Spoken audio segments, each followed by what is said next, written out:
나의 끝 예수의 시작이라는 주제로 하나님의 말씀을 계속 보고 있습니다. 나의 끝에 이르렀을 때 비로소 예수께서 실제가 되었다, 살아계신 예수님을 만나게 되었다는 것이죠.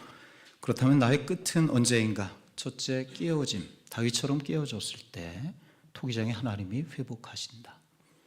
둘째, 애통입니다. 하갈처럼 애통할 때, 인생 끝에 애통할 때 위로와 소망의 주를 만난다. 셋째, 낮춤이죠. 세리처럼 겸손하게 낮출 때 주께서 만나시고 높여주신다. 넷째는 비움입니다. 나오미와 룻처럼 비워 돌아왔을 때 주께서 채워주신다. 다섯째, 벌거벗음, 가면 쓰는 인생인데 마음의 중심, 진실된 마음을 드릴 때 주께서 만나시리라. 여섯째는 항복입니다. 하나님의 말씀에 항복할 때, 그에게 맡기고 순종할 때 길이 열리리라. 지난 시간 7번째였어요. 지난 시간에 뭐였죠? 실패입니다. 아이성에서, 갈릴리에서 실패한 제자들에게 주님은 찾아오셨다. 그 주님을 만날 때 회복되어 승리하는 인생이 된다는 말씀 나누었습니다. 오늘은 나의 끝 예수의 시작 8번째, 마지막입니다. 8번째 마지막은 가시입니다. 한번 따라할까요? 가시가 있어요. 나를 찌르는 가시가 오히려 주님을 만나는 자리이고 주께서 능력을 나타내시는 통로가 된다는 말씀입니다. 제게 주신 말씀을 통해 우리 다 같이 은혜 받기를 원합니다. 우리 몸에 가시가 있습니다. 좀 가벼운 말씀으로 하자면 가시에 찔려본 경험들이 다 있죠. 초등학교 때 교실 마루에서 박힌 가시로부터 손톱 끝에 박힌 가시, 생선 가시, 전봇대 땡벌에 쏘인 가시까지. 언젠가 말씀을 드렸는데요, 도림교회 때 일이에요. 오늘 주일 아침에 문제가 생겼습니다. 아침을 먹다, 그때는 교육자들, 직원들이 다 주일 아침을 같이 식당에서 먹었는데요, 아침을 먹다가 생선가시가 제 목에 걸린 것입니다. 침을 삼키는데 아파요. 점점 말을 하기도 어려워졌습니다. 걱정이 돼요. 그때 사부 예배가 1시에 있었는데 사부 예배가 청년 예배여서 제가 예배 전체를 인도해 왔기 때문입니다. 갑자기 누구에게 맡길 수도 없지요. 급기야 9시, 10시 넘어가면서 안 되겠어요. 가까운 고려대학교 구로병원 응급실을 찾았습니다. 내시경을 들여다봤더니 식도 깊숙한 곳에 가시가 박혀 있었습니다.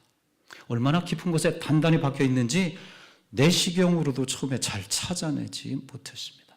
결국은 가시를 뽑고 나서야 아픈 게 멈추고 편안하게 강단에 오를 수 있었습니다. 몸의 가시, 고통스럽습니다. 문제는 우리 인생에도 가시가 있다는 거예요. 중병의 가시, 장애의 가시가 있습니다. 어떤 분은 가난의 가시도 있죠. 마음의 가시가 문제입니다. 말의 가시라 하기도 하지요. 성격이나 정신과 쪽에 가시가 있는 분도 있습니다. 무엇보다 사람이 가시인 경우도 있습니다. 가시 같은 사람이라. 작은 가시는 금방 빼면 되지만은 1년, 2년, 10년 뿌리가 깊은 인생의 가시는 잘 뽑히지도 않습니다. 이 가시만 아니면 내가 훨훨 날아갈 텐데 그게 잘 되지 않아요. 가시가 나를 괴롭힙니다. 가시가 나를 약하게 합니다. 이 가시에 붙잡혀 가시를 안고 살아가는 인생이라 말할 수 있습니다. 오늘 본문에는 몸에 그런 큰 가시가 있던 한 사람이 나와요. 우리 잘 아는 사도 바울입니다. 오늘 말씀 7절인데요. 우리 함께 읽어볼까요? 여러 계시를 시작. 여러 계시를 받은 것이 지극히 크므로 너무 자만하지 않게 하시려고 내 육체에 가시 곧 사탄의 열차자를 주셨으니 이는 나를 쳐서 너무 자만하지 않게 하려 하심이라. 아멘. 가시, 헬라어로 스콜롭스라 합니다. 스콜롭스, 말뚝 혹은 쇠꼬챙이라는 뜻을 가지고 있습니다. 내 몸에 말뚝이 박혀 있어요. 내 머리에 쇠꼬챙이가 박혀 있다면 투사에게 창이 박혀 몸부림치는 소처럼, 덫에 걸려 점점 옥죄어 죽어가는 짐승처럼 가시가 얼마나 힘들게요. 오늘 본문에 그래 오죽하면 사탄의 사자라. 학자들에 의하면 간질이었을 것이다. 혹은 심각한 고통을 주는 안질은 아니었을까? 혹은 정신과적으로 심각한 강박이나 편집증, 편두통은 아니었을까 보기도 합니다. 어릴 때 동네에서 간질에 걸려 소위 발작을 하는 사람들을 심심찮게 본 적이 있습니다. 갑자기 미친 소처럼 쓰러져서 거품을 냅니다. 상상해 볼까요? 바울이 이렇게 강단에서 설교를 하는데 갑자기 거품을 물고 쓰러집니다. 미친 소처럼 발작을 해요. 예배 드리는데 강단에서 거룩한 예배 중에, 그것도 주의 중이 성도들에게 덕이 되지 않습니다. 가지나 바울을 반대하는 이들이 있었는데 저들에게 약점이 잡힙니다. 저게 무슨 사도야? 사도가 어떻게 저리 몸에 약한 것이 있을 수 있어? 제 몸의 병도 못 고치면서 다른 사람을 고친다? 그게 무슨 사도? 스스로에게도 얼마나 실망이 됐을까요? 목회는 둘째치고 한순간도 편히 살 수 없었습니다. 복음 전파에 방해가 되고 하나님의 영광에 더욱 가릴 수 있게 됩니다. 사도 바울에게 있었던 가시입니다. 가시 앞에서 사도 바울이 어떻게 했는가? 첫째, 가시 앞에서 바울은 기도했다는 거예요. 따라할까요? 가시 앞에서 기도하자. 할렐루야. 그 가시를 하나님 앞으로 가져온 것입니다. 쉬운 것 같지만 우리 그러지 못해요. 원망하고 불평하는 자리에는 쉽게 이르지만은 그 가시를 주님 앞으로 가져오질 못해요. 오늘 말씀 보면 8절에 이것이 내게서 떠나가게 하기 위하여 내가 3번 주께 간구하였다. 3번 간구했다. 큰 대기도를 말해요. 즉 한 40일 금식기도 같은 것을 3번 했다는 의미죠. 바울은 이것 말고도 매일매일 순간순간 간절히 몸부림치며 내게 있는 이 가시를 좀 뽑아 주십시오 기도했던 것입니다. 하나님 왜요? 주의 일을 하고 있는데 왜 이런 고통을 주십니까? 이것 아니면 내가 얼마나 더 강해지고 얼마나 더 힘을 써서 1, 2, 3차 여행 전도가 아니라 10차, 20차 선교여행까지 할 수 있는데 이거 당연히 뽑아주시죠. 고쳐주세요. 오랜 병의 장사가 어디 있어요? 사도라도 병이 들면 약해집니다. 세상 앞에 부끄러움 당해보십시오. 사람들에게 무시당해봐요. 사람들이 등을 돌립니다. 낙심이 되죠. 그런데 더군다나 이 가시를 누가 주셨다는 거예요? 이게 더 큰 문제인데요. 하나님이 주셨다는 거예요. 아니 주님 일을 하고 있는데 날개를 달아주셔야지 끌어내려 가시를 주신다? 그런데 바울은 그 가시로 인해 원망하지 않았어요. 불평하거나 낙심하거나 주저앉아 있지 않았어요. 기도했습니다. 우리가 오늘 말씀의 결론을 알고 있어요. 가시는 은혜의 통로이다. 잘 알죠? 외워서 알죠? 입술에 있어요. 따라할까요? 가시는 은혜의 통로이다. 그러나 그 고백이 나오기까지, 우리가 이 말씀을 알게 되기까지 사도 바울은 그 가시 앞에서 하나님 앞에 무릎을 꿇은 것입니다. 주님, 왜 그러십니까? 나 어떻게 하면 됩니까? 이 가시가 무슨 뜻입니까? 가시 앞에서 기도했다. 이것이 가시가 주는 첫 번째 은총입니다.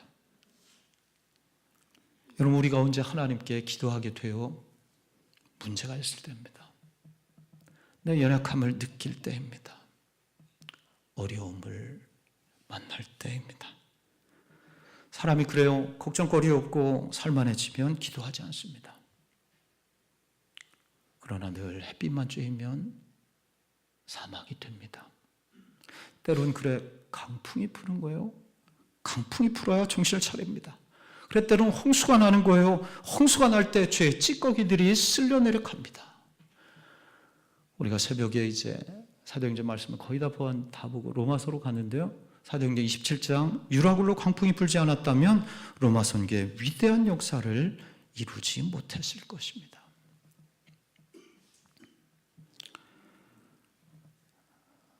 어릴 때 집안에 이런저런 문제가 이렇게 생기죠. 가난하고 힘든 시절, 그땐 빚도 참 많았습니다. 일수라 했지요. 먹고 살아야 하니까 비싼 이자로 돈을 얻습니다. 그 이자 갚기가 참 어려워. 아버지 어머니, 한 달이 금방 온다. 가정의 문제들은 오죽해요. 새 아이들 키우는데 이리 터지고 저리 터지고, 큰일이 생길 때마다 어머니 하시던 말씀이 또렷이 기억납니다. 기도하라고 하시나 보다. 기도하라 하신다. 그 말씀하실 때 어머니는 연약하지 않았어요. 비장한 결단하는 분 같았지요. 천둥번개 벼락이 쳐도 곳곳한 거목 같으셔요. 야복강가의 야곱 같으시다. 어김없이 새벽제단에 나가 통곡하며 기도하셨습니다. 아니, 기도 말고는 의지할 게 없었습니다. 힘든 시절 기도로 버티신 것이라. 여러분, 기도를 통해 하늘문이 열립니다. 기도를 통해 하나님 음성을 듣습니다. 기도를 통해 내 마음이 위로받습니다. 기도는 하나님의 능력이 임하는 자리입니다. 기도를 통해 가시를 비롯해 문제가 해결되는 것입니다. 아니, 문제였던 것이 문제 아닌 것이 되는 것이죠. 그래, 시편 50편 15절은 말씀해요. 환난 날 나를 부르라. 내가 너를 건지리니 내가 나를 영화롭게 하리라. 세들백 교회라는 미국의 릭 워렌 목사님이 담임이신 우리 시대 정말 큰 교회이고 큰 목회자이신데요. 목적이 이끄는 삶, 그분이 쓴 책인데요. 한국교회 정말 교과서와 같은 책이 되었습니다. 그런데 그분은 큰 가시를 가지고 있었어요. 어릴 때부터 뇌기능 부전증이라는 미국의 16명만이 가지고 있는 희귀병을 앓고 있습니다. 리고렌 목사님이. 우리가 긴장하거나 하면 아드레날린이라는 호르몬이 이렇게 나오는데요. 그 목사님이 설교할 때 이 호르몬 조절이 안 돼요. 과다하게 분비가 되는 것입니다. 그리하면 온몸을 괴롭히고 시력이 가물가물해지고 심하면 정신을 잃게 됩니다. 그래, 강연하다가도 가끔 쓰러지신다는 거예요. 그래, 다른 설교자를 항상 대기시켜 놓습니다. 이분이 설교를 할 때 지하에는 중보 기도팀이 운영된다는 것이 1시간 동안. 우리 목사님 설교할 때 은혜가 넘치게 하소서, 이렇게 중보 기도하는 것이 아니에요. 우리 목사님 설교하실 때 끝까지 버티게 하소서, 쓰러지지 않게 하소서. 그에게 사람 앞에서는 목사는 정말 최악의 직업이라고. 설교 강단에서 얼마나 괴로운지 그분의 표현대로 하면 당시 가장 높은 빌딩이 엠파이어 스테이트 빌딩인데 그 빌딩 꼭대기에 손가락 하나를 걸고 대롱대롱 매달려 있는 느낌이라. 그런 고통이라. 설교 때마다 기도한다지요. 하나님 붙드소서. 그런데 이번이 정말 마지막입니다. 그러나 지금 전 세계에 영향력을 미치는 교회 목회자가 되었습니다. 그 몸에 가시는 그로 하여금 기도하게 만든 것입니다. 전적으로 하나님께 맡기게 해서 오히려 하나님의 능력을 가져오게 하는 도구가 되었습니다. 여러분 요즘 기도 많이 하십니까? 이 가운데 직분자들이 있습니다. 일꾼이 있습니다. 기도하며 일하고 있는가? 기도하면서 하나님의 사역을 감당하는가? 일하면 가시를 만나는 게 분명한데 기도하며 일하고 있는가? 기도하지 않으면 그게 주님 일인가? 자기 일이지. 그래서 불평이 생기고 다툼이 일어나는 것은 아닌가? 목사님, 내년에 저는 아무 보직도 일도 맡겨주지 마세요. 단지 모든 예배 시간, 기도 시간 맨 앞에 나와 앉을게요. 만약 이런 분이 있다면 얼마나 좋을까요? 기도할 제목이 많습니다. 내 곁엔 십자가가 있습니다. 오늘 말씀 따라 가시가 있습니다. 내 울타리 안을 위해, 어느새 겨울에 들어선 내 인생을 위해, 땅이 흔들려 수능까지 연기된 이 땅을 위해 기도하며 가시를 이겨내는 성도들 되시기를 축원합니다. 둘째, 그렇게 기도한 사도 바울에게 주께서 응답해 주셨어요. 그 응답으로 바울이 기쁨을 얻습니다. 이 응답을 이렇게 자랑해요. 우리 다 같이 9절 말씀 나에게, 시작, 나에게 이르시기를 내 은혜가 이는 내 능력이 약한 데서 온전하여 짐이라 하신지라. 그러므로 도리어 크게 기뻐함으로 나의 여러 약한 것들에 대하여 자랑하리니 이는 그리스도의 능력이 내게 머물게 하려 함이라. 아멘. 성경 전체에서 창세기로부터 계시록 마지막까지 많은 말씀들이 있는데 그 가운데 가장 큰 울림을 주는 말씀이죠. 내 은혜가 내게 축하도다. 물론 하나님은 기도할 때 주의 뜻이면 우리 몸에 가시를 뽑아주시고 병을 고쳐주십니다. 여호와 라파라, 치료하시는 하나님이십니다. 여러분 이것을 믿으시기 바랍니다. 그러나 때로는 이렇게 응답하실 때도 있었습니다. 제 목사, 내 은혜가 내게 족하도다.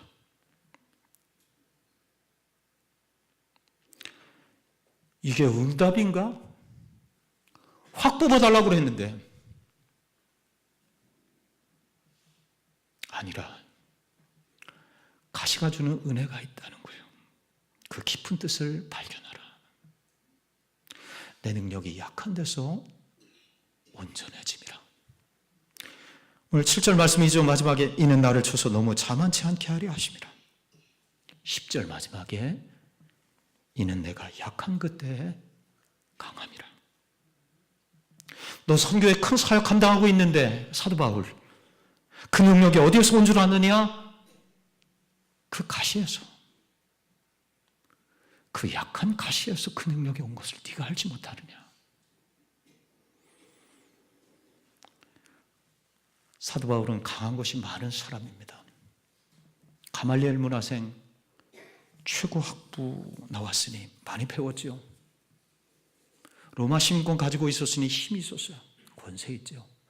히브리인 중에 히브리인이, 선민 중에 선민입니다. 그렇다고 고생도 없이 꽃길만 걸었느냐? 오늘 12장 앞에 11장 23절 이하에 보면 죽을 고비를 여러 번 넘겼습니다. 돌로 맞고 매로 맞고 깊은 바다에서 강에서 광야에서 굶고 춥고 헐벗었었노라.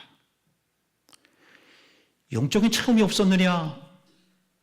12장 1절 시작하면서 나 14년 만에 말하는데, 이게 자랑 같아서 14년 동안 말하지 않았는데 14년 만에 말하는데 셋째 하늘 3층 천에 갔다 왔다. 이거 하나님은 아시느니라. 바울이 힘이 많았어요. 자랑할 게 많았습니다. 그런데 그게 어디에서 나왔는가? 이 거룩한 사명, 1, 2, 3차 선교여행, 로마 여행, 전 세계 복음의 씨앗을 뿌리는 이 귀한 사명을 그 강한 힘과 능력이 어디에서 나왔는가? 내가 힘이 세서, 학벌이 좋아서, 배운 게 많아서, 신령한 체험이 많아서, 산전수전 인생 다 겪어서 거기에서 능력이 나온 것으로 알았는데 그게 아니었던 것입니다. 가시 때문에 바울을 가장 약하게 만드는 그 가시에서 능력이 나온 것이라. 그 가시를 통해 힘을 얻어서 그 사명을 감당한 것을 내가 알지 못하느냐. 그 가시 때문에 교만할 수 없고 겸손해야 됩니다. 그 가시 때문에 목소리 높이지 못하고 무릎 꿇어야 합니다. 그 가시 때문에 전적으로 하나님께 맡기고 전적으로 하나님만 의지해야 했습니다. 그 가시가 하나님의 은혜와 능력을 전달해 주는 축복의 도구였던 것임을. 이게 기도응답이었습니다. 이것이 사도 바울이 끝내는 깨달은 결론이었지요. 그리고 오늘 말씀 앞에 보면 12장 5절에 보면 약한 것들 외에 자랑치 아니하리라. 11장 30절 마지막에도 내가 부득불 자랑할진대 나의 약한 것을 자랑하리라. 그 연약한 것을 통해서 주께서 찾아오시고 그 연약한 것을 통해서 주님 내게 능력을 주시고 그 연약한 것을 사용하시기 때문입니다. 그 연약한 가시를 통해 역사하셨어요. 그 가시가 은혜가 오는 통로가 되었습니다. 찬송가 300장을 제가 참 좋아하는데요. 설교 후에 부를 좀 어려운 찬양인가요? 내 마음이 낙심되고 근심에 눌릴 때 주께서 내게 오사 위로해 주시네. 가는 길 캄캄하고 괴로움 많으나 주께서 함께 하사 내 짐을 지시네. 그 은혜가 내게 족하네. 그 은혜가 족하네.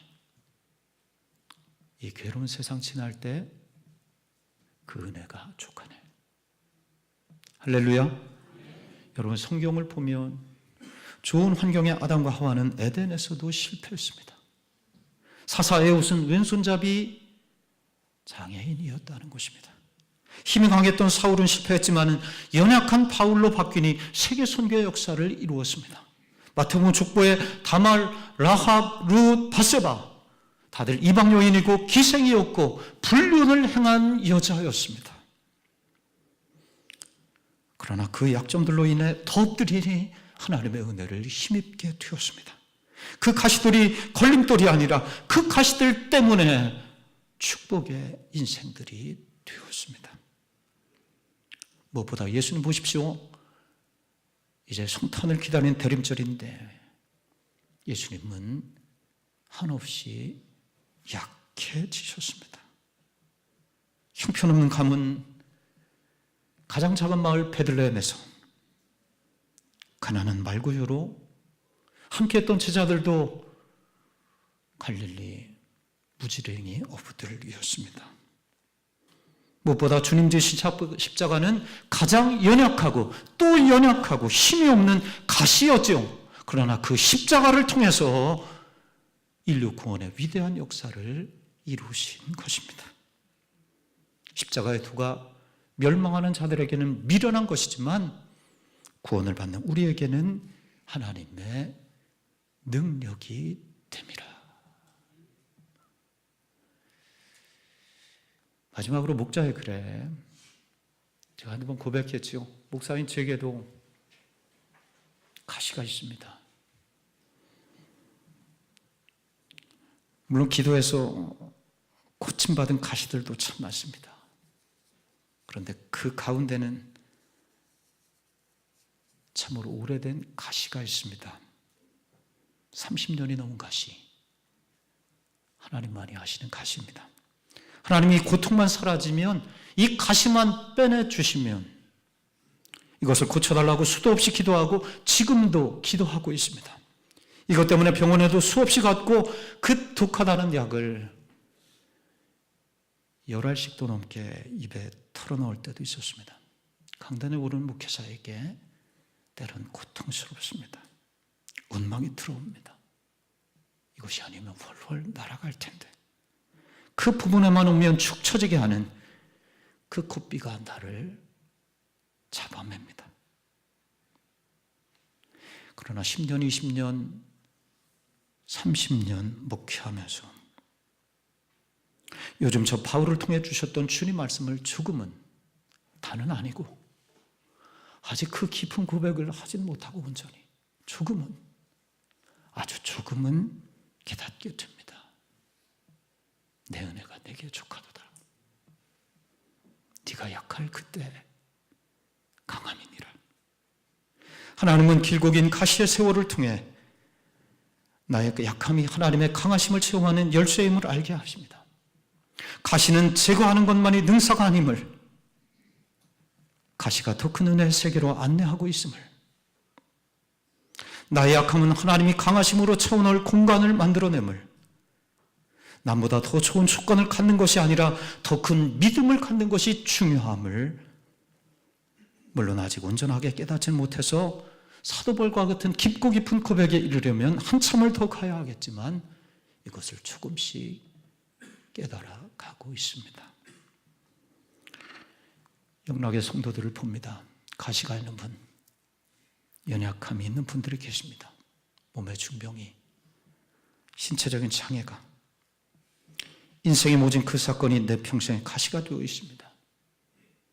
가정의 식구가 때론 그 사람이 가시가 될 때도 있어요. 불행한 가정의 학력이, 성격이, 외모가, 다친 인생문이 가시로 자리해 있습니다. 그 가시 때문에 늘 괴롭습니다. 고통스러운 환경이 나를 짓누릅니다. 주께서 그 가시를 뽑아주시기를 축원합니다. 그러나 오늘 사도 바울을 통해 주님은 또한 말씀하십니다. 가시조차도 하나님의 은혜이라. 가시 때문에 하나님의 은혜가 임한다. 가시를 통해 은혜가 임한다. 가시 안에, 연약함 속에 하나님의 뜻이 있습니다. 나는 연약하니 강하신 주님을 의지하라. 그리할 때 인생의 참된 복이, 참된 능력이 내게 임하느니라. 그러니 나는 연약할수록 힘 있는 삶, 복 있는 삶을 살아갈 수 있습니다. 우리 모두 끝내 사도 바울의 이 고백을 할 수 있다면 얼마나 좋을까요? 내 은혜가 내게 족합니다. 내 능력이 약한 데서 온전해집니다. 그 약함을 통해 하나님의 능력이 내게 머물고 있습니다. 이 말씀의 깊은 뜻을 온전히 깨닫는 날이 오시기를 바랍니다. 내 약점을 보듬을 수 있는 용기를, 나의 끝, 나의 가시가 하나님의 능력이 시작되는 첫 자리가 되시기를 주의 이름으로 축원합니다. 기도하겠습니다. 주님에게도 가시가 있습니다. 연약한 부분이 있습니다. 주님 고쳐 주옵소서. 그러나 또한 오늘 말씀 그대로 받습니다. 그것이 은혜가 오는 통로임을, 이 귀한 말씀을 온전히 깨닫게 하여 주옵소서. 예수님 이름으로 기도하옵나이다.